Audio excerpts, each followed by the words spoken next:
Hello students, welcome to LN. Myself Avinash Saini and today we are going to discuss the physics of metal detectors. Students, जब आप किसी gathering में या फिर कहीं mall वगैरह में जाते हैं तो आपने देखा होगा कि गेट पर जो गार्ड्स होते हैं वो आपको पूरा स्कैन करते हैं, उनके पास एक डिटेक्टर होता है. So how that metal detector works. और एक डिटेक्टर इस टाइप का भी होता है कि ग्राउंड में कोई मेटालिक ऑब्जेक्ट है उसको उसकी प्रेजेंस को पता करने के लिए हम इस डिटेक्टर का यूज करते हैं. और स्टूडेंट्स, आप ये देख पा रहे हैं कि इस डिटेक्टर में यहाँ पर एक प्लेट लगी हुई है और एक कुछ ऊपर है. सो एक्चुअली इसमें दो सर्किट होते हैं, दो ऑसिलेटिंग सर्किट. वो ऑसिलेटिंग सर्किट कुछ इस तरीके का होता है, circuit A and circuit B.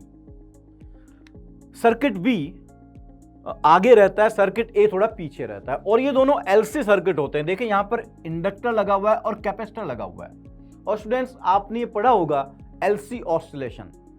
कोई भी एलसी सर्किट अगर है तो उसके ऑसिलेशन की नेचुरल फ्रीक्वेंसी होती है 1/√LC. This is angular frequency और फ्रीक्वेंसी हो जाएगा 1/2π upon √LC which depends on inductance and capacitance.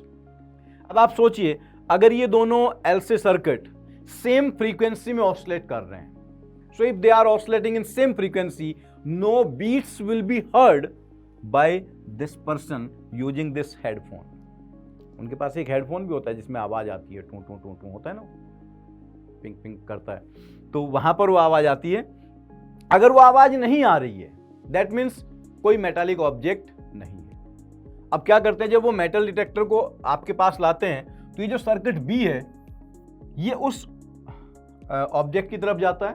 अगर वहां पर कोई मेटालिक ऑब्जेक्ट है, सो इस मेटालिक ऑब्जेक्ट के प्रेजेंस के कारण ये जो इंडक्टर है इसका इंडक्टेंस चेंज हो जाता है.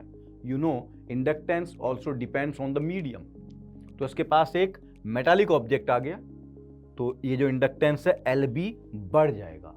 तो इस सर्किट की फ्रीक्वेंसी FB वो कितनी हो जाएगी 1/2π अपॉन LB इंटू C. और A की फ्रीक्वेंसी वही रहेगी जो पहले थी 1/2π 1/√LA इंटू C. इनिशियली क्या होता है, ये इंडक्टर LA और LB दोनों की वैल्यू इनिशियली सेम होती है. लेकिन जब सर्किट B किसी मेटालिक ऑब्जेक्ट के पास जाएगा तो B सर्किट का इंडक्टेंस बढ़ जाएगा, तो उसकी फ्रीक्वेंसी क्या होगी, कम हो जाएगी. अगर उसकी फ्रीक्वेंसी कम हो गई तो जब ये दोनों सर्किट ऑसिलेट करेंगे तो दोनों की फ्रीक्वेंसी में कुछ डिफरेंस होगा. और दोनों की फ्रीक्वेंसी में डिफरेंस होगा, so when two wave of different frequency interfere they make beats.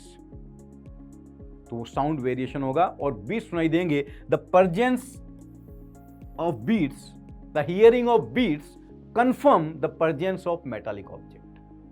वो जो बीट्स फ्रीक्वेंसी सुनाई दे रही है, जो बीट्स सुनाई दे रहे हैं, वो ये बताते हैं कि हाँ, इस पर्सन के पास या यहां पर ग्राउंड में नीचे कोई ना कोई मेटालिक ऑब्जेक्ट प्रेजेंट है.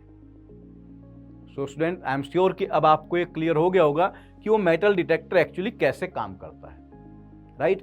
और देखिए, ये आईटी के लिए बहुत अच्छा क्वेश्चन बन सकता है. आप सोचो, इसमें दो अलग अलग चैप्टर के दो अलग अलग कंसेप्ट यूज हो रहे हैं और आईटी एडवांस में ही काम करता है.